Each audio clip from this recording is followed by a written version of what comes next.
తోటి చాలా డ్యామేజ్ని అరికట్టగలిగాం ముందస్తుగా. గత ప్రభుత్వంలో కూడా మీరు తుఫాన్లు చూశారు, దాని ఇంపాక్ట్ ఎలా ఉండింది. అలాగే దీనికి entire administration preparedness under the leadership of honourable CM Shri Chandrababu Naidu garu. Everyone he's done excellent job. చాలా అద్భుతమైన పని చేశారు అందరూ. అంటే ఏ స్థాయికి చేశారంటే, ఎంత డీటెయిల్కి చేశారంటే, ఎక్కడో ఒక నలుగురు వ్యక్తులు, ఒక కుటుంబం వాళ్ళకున్న మేకల్ని, వాళ్ళ జీవనాధారాన్ని తీసుకెళ్ళిపోయి లంకలో వెళ్ళిపోయినప్పుడు, వాళ్ళకి లంకకి వెళ్ళిపోయినప్పుడు అందరూ తెలుసు అసలు కనెక్షన్ ఉండదు ఇక్కడ జరుగుతున్న విషయాలకి.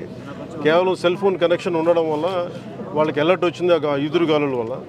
సో వాళ్ళని కూడా రెస్క్యూ చేయగలిగారంటే, అసలు ఇంపాసిబుల్ టు రీచ్ అవుట్ అనుకున్న వాళ్ళని కూడా రెస్క్యూ చేయగలిగారంటే, దీనికి స్టేట్ గవర్నమెంట్ ఎంత ప్రిపేర్డ్గా ఉందో మీకు మీ దృష్టికి తీసుకొస్తా ఉన్నాను. కలెక్టర్ గారి దృష్టికి చేసి ఇందాక అన్ని పంట నష్టం ఇవన్నీ చూశాను.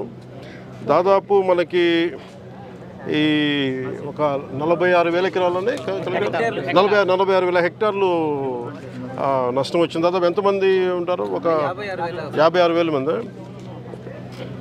సో ఇది అందుకే చూసాం. ముందుగా చాలామంది కౌలు రైతులు కూడా నష్టపోయారు. దీని గురించి ముఖ్యంగా బాలశౌరి గారు, మండలి బుద్ధిప్రసాద్ గారు, మంత్రి గారు అడుగుతూ ఉన్నారు. దీనికి కౌలు రైతాంగానికి ప్రత్యేకించి దృష్టి పెట్టాలని, ఖచ్చితంగా అది కూర్చోబెట్టి రివ్యూ మీటింగ్స్లో పెట్టి దీన్ని ముఖ్యమంత్రి గారి దృష్టికి తీసుకెళ్తాం. అలాగే ప్రత్యేకించి నిన్న నేను ఈ పంచాయత్ రివ్యూ చేయించాను. పంచాయతీ అధికారులు, ఉన్నతాధికారులు అందరితో కూడా చేయించినప్పుడు దాదాపు పంచాయతీ శాఖ పరిధిలో, ఇది ఎక్కువ పంచాయతీ శాఖ పరిధిలో ఉన్న గ్రామాలు ఇవన్నీ, దాదాపు 274 కిలోమీటర్ల రహదారులు ఎంటైర్ రాష్ట్రం మొత్తం యాజ్ ఆన్ దెబ్బతిన్నాయని చెప్పారు.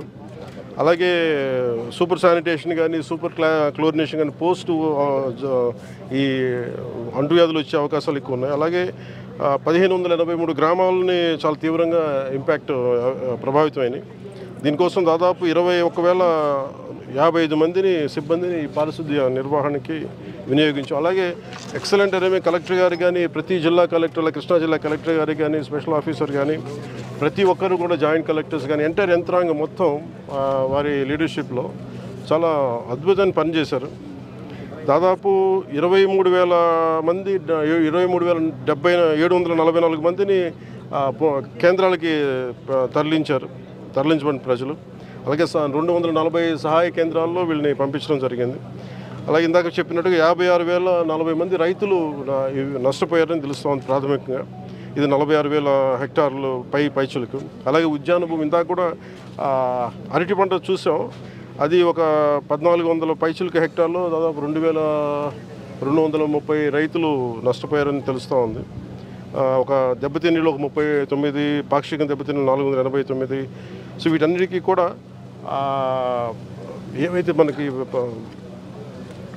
ఏవైతే సహాయం అందించాలో ఖచ్చితంగా వాటి అందిస్తాం. అలాగే యాక్సిడెంట్ జరిగింది పాపం, బైక్లో వస్తే చెట్టు విరిగిపడిపోయినాయి, అధిక రక్తస్రావం చనిపోయిన శ్రీ కోయా సుబ్బారావు గారు, వారి కుటుంబానికి మా ప్రగాఢ సానుభూతిని తెలియజేస్తాం. అలాగే పునరావాస కేంద్రాల్లో ఉన్న వాళ్ళందరికీ కూడా 25 కేజీల బియ్యాన్ని మత్స్యకారులు, చేనేతలకు ప్రత్యేకించి 50 కేజీల బియ్యం వాళ్ళని ముఖ్యమంత్రి గారి ఆధ్వర్యంలో నిర్ణయించింది. అలాగే బియ్యంతో పాటు కావాల్సిన కందిపప్పు కానీ, పామాయిల్, ఉల్లిపాయలు కానీ, బంగాళదుంపలు కానీ, పంచదార కానీ కూటమి ప్రభుత్వం వీటన్నిటిని ఉచితంగా సప్లై చేస్తూ ఉంది. అలాగే శిబిరాల్లో ఉన్న వారికి ఇళ్ళకి వెళ్లే ముందు ఒక్కొక్కరికి 1,000 రూపాయల చొప్పున ఇస్తా ఉన్నాం. ఒక్కొక్క కుటుంబానికి గరిష్టంగా 3,000 ఉంటుంది సార్, 3,000 చెల్లిస్తూ ఉన్నాం.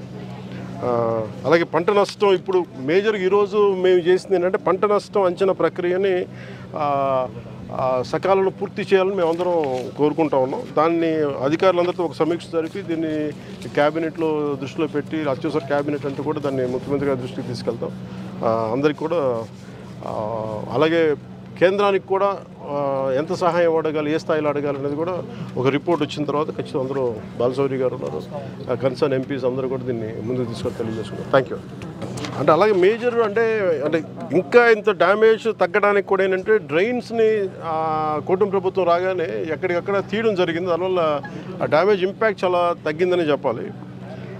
మెయిన్గా ఈ డ్రైన్ అవుట్ఫాల్ స్లూయిస్కి సంబంధించి మండలి బుద్ధిప్రసాద్ గారును, బాలశౌరి గారు, మంత్రి గారు దృష్టికి పట్టుకొచ్చారు.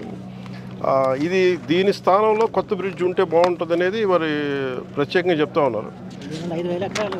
దీనివల్ల ఒక 5,000 ఎకరాలు పంట ఆల్మోస్ట్ ఇది కనుక చేయగలిగితే ఒక 60% మన కోనసీమ మన దీని ఏముంటుందని మన దివసీమకి కొంత సహాయం 60% ఒక హెల్ప్ చేయగలరు ఉంటారు కరెక్ట్. ఇవన్నీ నాబార్డ్ నిధుల ద్వారా కానీ లేదంటే ఇంకేమైనా ప్రత్యామ్నాయ సోర్సెస్ ఏమని వెతికి దీన్ని త్వరలో పూర్తి చేయాలని నేను దీని మీద ఒక కాంక్రీట్ యాక్షన్ ప్లాన్ ఒకటి మొదలు పెడతాను సార్. Thank you. ఏం లేదు, ఇది మొన్న కలెక్టర్ గారు ప్రత్యేకించి నా దృష్టికి తీసుకొచ్చారు. మన ప్రసాద్ గారు కానీ మన నాయకులందరూ కానీ మన బాలసౌరి గారు కానీ ఎంపీ గారు అందరూ మా దృష్టికి తీసుకొచ్చారు. ముఖ్యంగా ఎదురుమండి గొల్లమంద నాగాయలంక మండలంలోది ప్రత్యేకించి ఒక ఈ కోతకు గురైపోయింది. మనం ఏం చేయాలంటే దానికి రోడ్డుకి 13.8 కోట్లతోటి నిన్నే టెండర్స్ కూడా పూర్తి చేసాం. 10,000 మందికి దీనివల్ల లబ్ధి ఉంటుంది. అలా 5 లంక గ్రామాలు జింకపాళెం, గొల్లమంద, బ్రహ్మయ్య గారి మూల, ఎదురుమండి ఎందుకంటే వీటికి చాలా సహాయపడుతుంది. ఇవన్నీ ఒకప్పుడు వర్షం వస్తే కట్ అయిపోతాయి ఇప్పుడు త్వరలోనే దీనికి బ్రిడ్జ్ చేయడం వల్ల పరిష్కారం. ఈ సమస్యను జీవితకాలంలో పరిష్కరిస్తాం లేదని చెప్పి భయపడ్డాం, దాన్ని పరిష్కరించేందుకు